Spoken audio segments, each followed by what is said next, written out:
स्वागत है आप सबका हमारे YouTube channel freedom fact study में। आज हम लोग पढ़ेंगे कक्षा 8 गणित अभ्यास 14 ए वृत्त की स्पर्श रेखाएं भाग 1। ठीक है। इसमें पहला सवाल दिया हुआ है कि पार्श्व चित्र में ओ वृत्त का केंद्र है और कुछ रेखाखंड खींचे गए हैं। ये कुछ रेखाखंड खींचे गए हैं। ज्ञात कीजिए कि वृत्त की दो छेदक रेखाएं ज्ञात करना है, दो स्पर्श रेखाएं ज्ञात करना है, एक व्यास ज्ञात करना है और आपका एक ज्ञात करना है, आपका एक स्पर्श बिंदु और यहाँ पे एक जीवा को ज्ञात करना है कि क्या क्या होगा। ठीक है, तो हम लोग इसको ध्यान से देखते हैं कैसे होगा। इसको पहले समझा देता हूँ एक वृत्त बना के, उसके बाद आप लोग को ज़्यादा बढ़िया से ये सवाल समझ में आ जाएगा। वैसे तो मैं 13वें लेसन में सारा वृत्त के बारे में बता दिया हूँ, लेकिन फिर भी अच्छा चलिए इसी में बता दे रहा हूँ, समझ लीजिए। देखिए, जो केंद्र से होकर जाता है, केंद्र से, ये केंद्र है ओ, केंद्र से होकर जो जाता है उसको बोलते हैं हम लोग व्यास। जो इसको स्पर्श करके जाएगा, मतलब ये स्पर्श करके, रेखा को स्पर्श करके ऊपर से जा रहा है, ये जा रहा है, स्पर्श रेखा बोलेंगे। बोलना हमारा जीवा, तो कोई भी वृत्त को एक कोने से दूसरे कोने को खींचते हैं तो जीवा, यहाँ पे भी जीवा काम करेगा, ये भी जीवा का काम करेगा, ये भी एक जीवा ही है लेकिन व्यास में आएगा, क्योंकि वृत्त की सबसे बड़ी जीवा क्या होती है? व्यास। तो अगर ऐसे बोलेगा कि वृत्त की सबसे बड़ी जीवा कौन सी है, तो यहाँ बताएंगे ए बी, जिसको हम लोग व्यास बोलते हैं। ठीक ना। इसमें ऐसे पूछा है कि व्यास क्या है, एक व्यास क्या है, तो व्यास हो जाएगा हमारा ए और बी। ठीक ना। इसमें पूछा है कि एक जीवा क्या है, तो जीवा ए डी और ई बन रहा है और एक बन रहा है हमारे एच और यहाँ पे ई बन रहा है, ये भी जीवा काम करेगा। दो छेदक रेखाएं, छेदक मतलब जो आर पार है, मतलब ए देखिए, ए और यहाँ पे हो जाएगा सी, और यहाँ पे क्या हमारा है एफ, और यहाँ पे क्या हो जाएगा सी। एफ सी और ए और सी दोनों क्या हो जाएंगी? हमारी छेदक रेखाएं हो जाएंगी। लेकिन इसको हम लोग लिखेंगे कैसे, वो देख लीजिए, वो उसको कैसे समझते हैं। इसमें पहले में बोला हमारा क्या चीज, पहले रेखा में कि दो छेदक रेखाएं, तो इसके आगे जस्ट लिख देता हूँ कि दो छेदक रेखाएं कौन कौन सी होंगी, वो देखिए। दो छेदक रेखाएं कौन कौन सी हो रही हैं? एक हो जाएगा हमारा ए सी, ठीक ना। एक हो जाएगा क्या हमारा ए सी, तो यहाँ पर जो लिखेंगे ए और सी तथा, या फिर और ए सी, और यहाँ पे हो जाएगा हमारा क्या चीज, यहाँ पे एफ और सी, एफ सी। देखिए, ए और सी, एफ और सी, दो क्या हमारी छेदक रेखाएं हैं, यहाँ पे लिख दीजिएगा है, ठीक ना, है ए सी, और यहाँ पे हो जाएगा इतना हमारा दो छेदक रेखाएं हैं। अब स्पर्श रेखा की बात कर रहा है, तो स्पर्श रेखा क्या हो जाएंगी? दो स्पर्श रेखा, तो एक हमारा स्पर्श तो कर रहा है, इधर अगर कोई नाम लिख देते हैं एक्स वाई जेड तो कुछ भी, तो उस तीनों को लिखना पड़ेगा, अगर दो है तो दो ही लिखिएगा। तो स्पर्श रेखा की बात करेंगे तो एक स्पर्श क्या कर रहा है, एच और जी, स्पर्श रेखा है, ये स्पर्श रेखा है, तो एक लिखेंगे एच और जी तथा, एच जी तथा दूसरा स्पर्श रेखा क्या हो जाएगा, जी ए एफ, तो यहाँ पे लिख देंगे जी ए एफ, जी ए और एफ क्या हमारा स्पर्श रेखा। देखिए, इधर से भी ये स्पर्श कर रहा है, इधर से भी ये स्पर्श कर रहा है, ठीक ना, ये किनारे को स्पर्श करना, ठीक ना। अब बीचों बीच गया है तो इसको नहीं बोलेंगे ना, स्पर्श करने का मतलब कि किसी भी, जैसे कि हमारा ये हाथ है, इसको स्पर्श का मतलब ये हाथ ऐसे स्पर्श करना। अब इसमें से अगर मान लीजिए कोई चीज पार हो गया, आर पार हो गया, तो उसको स्पर्श थोड़ा ना बोलेंगे, उसको तो क्या बोलेंगे, छेदक हो जाएगा, छेद कर दिया तो छेदक हो जाएगा। तो इसी प्रकार से जो वृत्त को क्या करते हैं, ऊपर ऊपर से स्पर्श करे, ठीक है ना। अब देखिए व्यास क्या है इसमें, तो हम व्यास के बारे में आप लोगों को अभी बताए थे कि व्यास क्या हमारा बी ओ ए क्या हो जाएगा, व्यास। व्यास क्या होती है हमारी सबसे बड़ी वृत्त की सबसे बड़ी जीवा को ही हम लोग व्यास बोलते हैं। तो यहाँ पे लिखेंगे व्यास बराबर क्या हो जाएगा हमारा, तो व्यास लिखेंगे हमारा एक व्यास हमारा बी ओ और ए हमारा एक व्यास है, इस तरीके से है लिख सकते हैं, है, ठीक ना। मैं बहुत ही आराम से बता रहा हूँ, इसको समझते जाइएगा, समझ में आ जाएगा।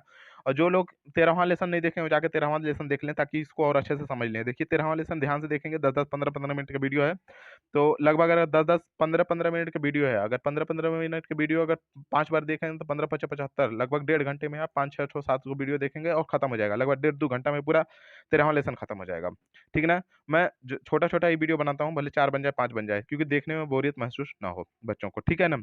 अब देखिए, बोला एक स्पर्श बिंदु और, मतलब एक स्पर्श बिंदु बताना है कि कौन सी होगी। तो स्पर्श बिंदु किसको बोलेंगे, ए और एच। स्पर्श बिंदु, देखिए बिंदु का मतलब होता है रेखा का मतलब ये पूरी, ठीक है ना। अगर मान लीजिए ऐसे बात कर रहे हैं कि एक रेखा खींच देना, समझाने के लिए बता रहा हूँ, एक रेखा खींच दिए। अब बोलूंगा कि यहाँ पे ए और बी क्या हो जाएगी हमारी, ए और बी हमारी क्या हो जाएगी, ए बी सी, यहाँ मान लीजिए एक सी लिख दिए, यहाँ पे बिंदु लगा के यहाँ पे सी लिख दिए। बोले कि इसमें रेखा क्या है, तो रेखा हमारा ए बी सी हो जाएगी, एक ही रेखा पर है ए बी सी, तो ए और बी एक रेखा है, ऐसे बोल देंगे कि ए कौन सी रेखा, तो ए बी। अब अगर तीनों को बताना होगा तो ए बी सी एक रेखा है, ठीक ना, एक ही रेखा है। अब बोलेगा कि इसमें मतलब कि बिंदु कौन सा है, मध्य बिंदु, तो बिंदु हम लोग क्या बनाएंगे, सिर्फ सी को। उसी प्रकार से इसमें बिंदु बोला है, इसमें रेखा तो बड़ी हो जाएगी, इस पे एक बिंदु को इंडिकेट करना है। देखिए बोला है स्पर्श बिंदु, यहाँ पे बिंदु लिखा है ना, तो स्पर्श बिंदु क्या होगा, स्पर्श कहाँ कर रहा है, एच पे, और स्पर्श यहाँ कहाँ कर रहा है, ए पर। तो यहाँ पे लिख देंगे स्पर्श बिंदु क्या हो जाएगी हमारी एच, और यहाँ पे लिखेंगे स्पर्श बिंदु ए तथा ए या ये तथा लिख दीजिएगा, ए तथा यच है, यच है, या फिर ए या यच है, ठीक ना। स्पर्श बिंदु एक ही बताना था तो हम लोग दोनों लिख दिया हूं, क्योंकि एक ही बताना था इसलिए हम दोनों लिख दिए हैं। तो यहाँ पे या लिख लीजिएगा ना, या करके।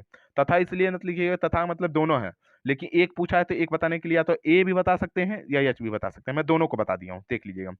एक जीवा बताना है आपको, तो एक जीवा क्या हो जा सकती है हमारी, तो एक जीवा में आप यच और ई भी बता सकते हैं, एक जीवा यहाँ पे ई और डी भी बता सकते हैं, कोई एक बता दीजिएगा।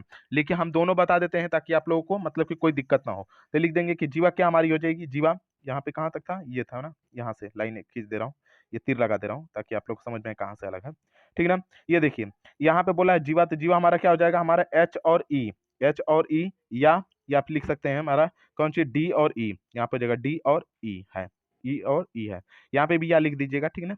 और यहाँ पे तो या लिख दिए हैं, ठीक ना, एक ही पूछा था इसलिए या लिख दीजिएगा, तो इसको लिख दीजिए या तो इसको लिख दीजिए, दोनों बात बराबर हो जाएगा, ठीक है ना। तो ये इस तरीके से ये काम करेगा इसका। ये पहला सवाल हुआ हमारा खत्म। अब हम लोग इसकी चलते हैं दूसरे सवाल को, देखते हैं दूसरा सवाल कैसे है। दूसरा सवाल हमारा दिया हुआ है कि केंद्र ओ और त्रिज्या आर वाले, ठीक ना, वृत्त की एक स्पर्श रेखा टी है जो कि वृत्त को पी पर स्पर्श करती है। देखिए एक चित्र बनाएंगे जैसे जैसे बोला उस तरीके से। पहले तो एक गोला बना देंगे, ठीक ना, मेरा गोला हाथ से ही बनाता हूँ तो ऐसे समझ लीजिएगा, ठीक है ना।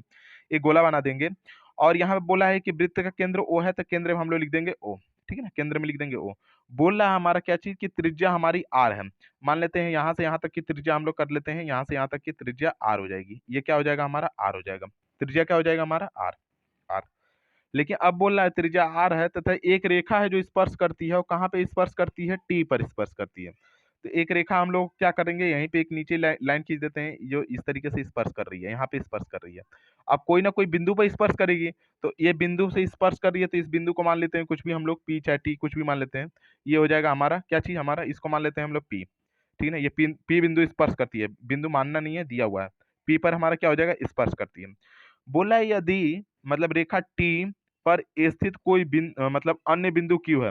अब रेखा जो टी है उस पे कोई बिंदु अगर स्थित है जो कि क्यू है, तो यहाँ पे बिंदु क्या कर लेंगे हम लोग, ऐसा मान लेते हैं कि रेखा यहाँ पे इसको क्या हो जाएगा हमारा, क्यू बिंदु क्या हो जाएगा हमारा, स्थित है।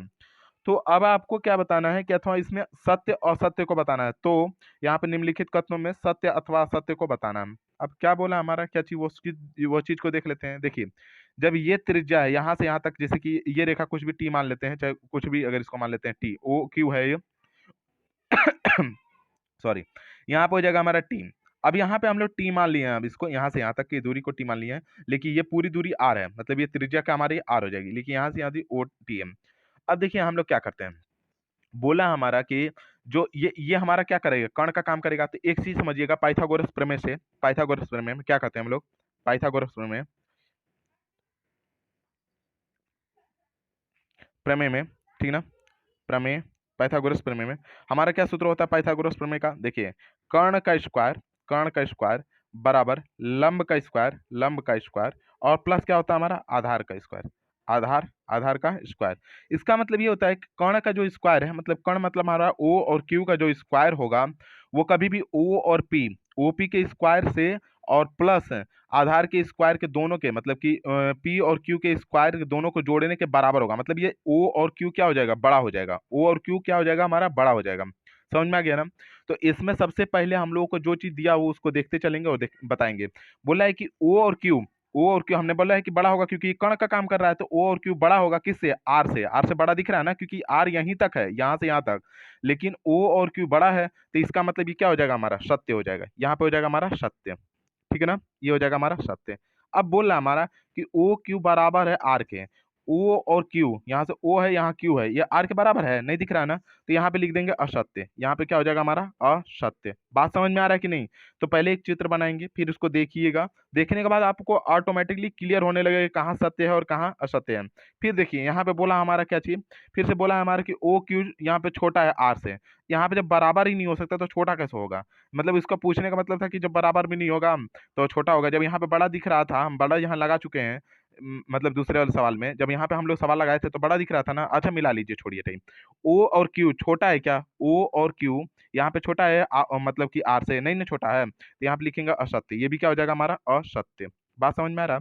दूसरा हमारा सवाल दिया है कि ओ पी, मतलब ओ और पी की जो दूरी है, ओ पी आर के बराबर होगी, ओ और पी, ओ सॉरी ओ और पी आर से बड़ा है। ओपी आर से बड़ा कैसे हो जाएगा? हमने बताया था कि केंद्र से कहीं भी अगर स्पर्श करता है कोई भी रेखा तो वो त्रिज्या का काम करता है। तो ओ और पी ये त्रिज्या है, ओ और यहाँ पे टी त्रिज्या है, जो कि आर की दूरी है, आर त्रिज्या भी है। तो इसका मतलब ओ और पी और ओ और यहाँ पे टी मतलब आर, ये दोनों बराबर होंगे, बराबर होंगे। ये बोल रहा है कि नहीं ये आर बड़ा है, तो ये तो गलत बोल रहा है ना, तो ये भी क्या हो जाएगा हमारा? असत्य हो जाएगा। ये भी क्या हो जाएगा हमारा? असत्य हो जाएगा। बात समझ में आ रहा है कि नहीं आ रहा? बात बढ़िया से समझना चाहिए बस आप लोगों को। फिर से एक बार देख लीजिए, बता दे रहा हूँ। बोल रहा है हमारा ओपी, डी नहीं है भैया, ओ है, ठीक है ना? ओ देखिए, ओ और पी बराबर होगा किसके? हमारा ओ और आर के। लेकिन यहाँ बराबर नहीं बोल रहा है कि आर बड़ा है, तो ये तो गलत बात बोल दिया। तो इसलिए हमारा क्या हो जाएगा? सत्य हो जाएगा। अब देखिए, ओ पी आर के बराबर है, ये बोला ओ पी आर के बराबर है, तो हाँ ये सत्य है। ये क्या हो जाएगा हमारा? सत्य है। समझ में आ गया ना? फिर बोला हमारा ओपी, जो ओपी है आर से बड़ा है, ये भी असत्य हो जाएगा। ओपी आर से बड़ा तो है ही नहीं, तो यहाँ पे क्या हो जाएगा हमारा? असत्य। ये हो जाएगा हमारा असत्य। बात समझ में आया? नहीं आया? अगर नहीं आया तो कमेंट करिएगा, और आ गया तो मतलब वो भी कमेंट करिएगा कि हाँ सर समझ में आ गया। तो आज हम लोग 2 सवाल पढ़ चुके हैं। आज के लिए इतना ही करते हैं, क्योंकि 11 मिनट हो गए वीडियो। अगले सवाल में हम लोग अगला वीडियो मतलब अगले वीडियो में अगला सवाल देखेंगे। आज के लिए इतना ही। धन्यवाद।